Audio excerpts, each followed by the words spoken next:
Hi my dear friends and followers. So நான் யூஸ்வலா இந்த மாதிரி வீடியோ பேசி எல்லாம் போட்டது கிடையாது.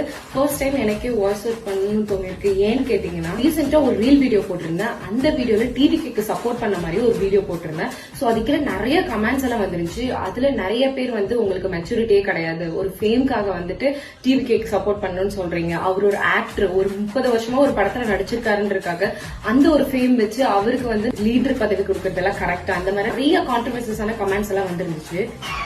What bro, it's very wrong bro. ஃபேம்காக நினைச்சீங்களா? நான் ரொம்ப கிளியரா இருக்கேன். இது என்னோட ஃபர்ஸ்ட் ஓட். இந்த ஃபர்ஸ்ட் ஓட்ல நான் என் மனசுக்கு பிடிச்ச கரெக்டான சாய்ஸ் தான் சூஸ் பண்ணுவேன். ஃபேமுக்காக ஃபாலோ பண்றாங்கன்னு சொல்றதெல்லாம் ஈஸி. என் டிசிஷனுக்கு கரெக்டான ரீசன் இருக்கு. இயர்ஸா சேம் பிராக்டிஸ் தான் பாத்துட்டு வரோம். எக்ஸ்பீரியன்ஸ் இருக்கு, ஸ்கீம்ஸ் இருக்கு. கரெக்ட். பட் கொஸ்டின் என்னன்னா, அது போதுமா? எலெக்ஷன் டைம்ல நிறைய ஆஃபர்ஸ் வரும். பட் நம்ம யோசிக்கணும், இது ஷார்ட் டைம் பெனிஃபிட்டா இல்ல லாங் டைம் குரோத்தான்னு. நான் அவரோட உழைப்பையும் தன்னம்பிக்கையும் பாக்குறேன். நான் டிவிக்கு சூஸ் பண்ணது ஒரு பிளைண்ட் சப்போர்ட் நினைக்கிறத விட ஒரு நியூ அப்ரோச் ட்ரை பண்றேன்னு யோசிங்க. எல்லா எலெக்ஷன்லயும் சேம் சாய்ஸ் சூஸ் பண்ணிட்டு டிஃபரெண்டான ரிசல்ட் வேணும்னு எக்ஸ்பெக்ட் பண்றது லாஜிக்கா? நான் யாரையும் கன்வின்ஸ் பண்ண ட்ரை பண்ணல. என் வாய்ஸ், என் vote. So at the end of the day, every vote is personal, every vote is matter.